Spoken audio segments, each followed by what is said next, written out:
Alrighty, guys, it's your King Knight Vince WX Turk, and I look good for this subject because this is a discussion I've been wanting to talk about for a long time. So now I can talk about. I talked about this before, but sometimes subjects reoccur sometimes without you even knowing they recur because our brains think that way. Our brains are like this. We think about reoccurring stuff over and over and over. But it never gets tiring talking about it.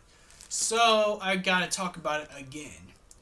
And this involves the end of Final Fantasy 15. The signs are already there. Doesn't mean that Final Fantasy 15 isn't playable.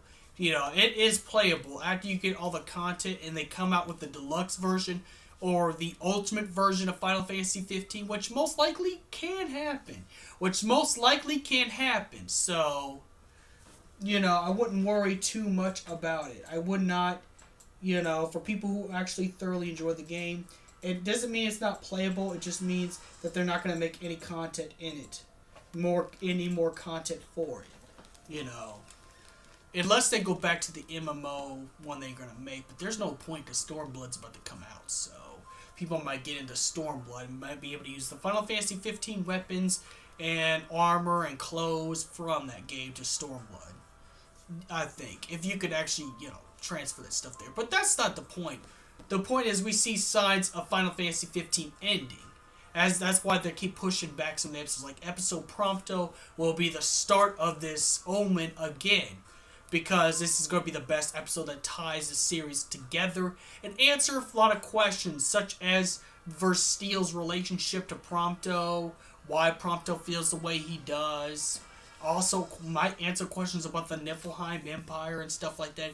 And who knows, they might even answer how Titus Geronitus kept his identity a secret. Maybe they sent Titus Geronitus from Niflheim to Insomnia for all those years because, Insomnia has always had that barrier. So, they probably sent him early on and made him stationed there for those 7 years.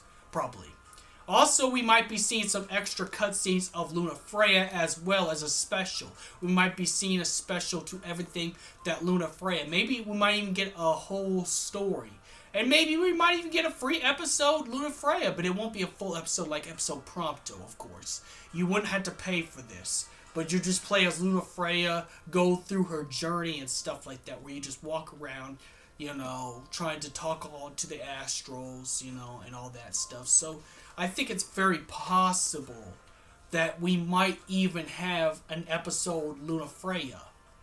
Or just a cutscene like they did to her brother, and did her brother Ravis justice. They might do the same justice to Luna Freya, so we get to have more backstory with Luna Freya.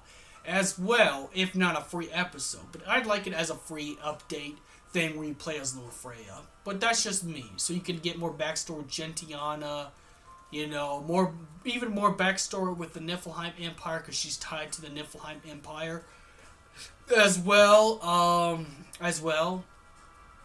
So, and after that ends will be episode Ignis's turn. And Ignis will go back to the Niflheim Empire as well. Because, like I said, my fan theory about Ignis is that Ignis came from the Niflheim Empire. King Regis saved Ignis because Ignis was about to expose the plans. Which would also put the good chemistry with Aranea and Ignis. Because they both left the Niflheim Empire due to morality issues. Because the Empire is very immoral. And they do immoral things to people in order to get what they want. That's what the type of empire the Niflheim Empire is. So so episode Ignis is going to probably have Aranea, probably show some backstory with Aranea. Who knows? It might even show a episode of a special with Aranea talking to Ravis to get Ravis moving again to go after the person responsible, and that's Emperor Idolus Autocraft.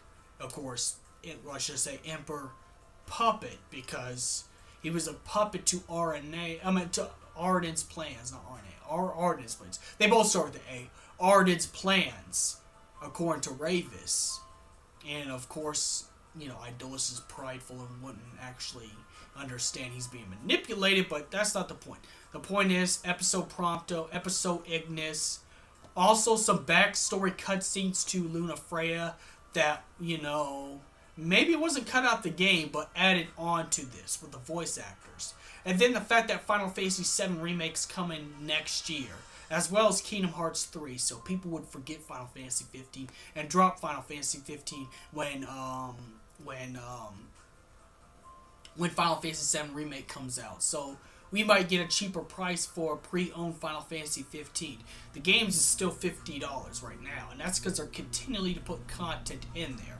And more updates are coming for Final Fantasy 15, And who knows, we might even get the Versus 13 costume as our last free update DLCs, or maybe you might get an episode Prompto, because then episode Prompto, episode Ignis, cutscenes of Luna Freya, that puts more backstory to the Niflheim Empire, more backstory to Kingsglaive.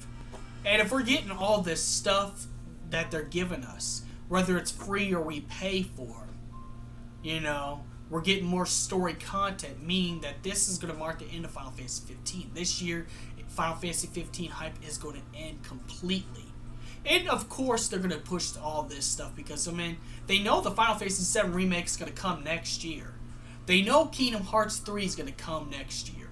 So, what's the point of trying to keep a dead product alive?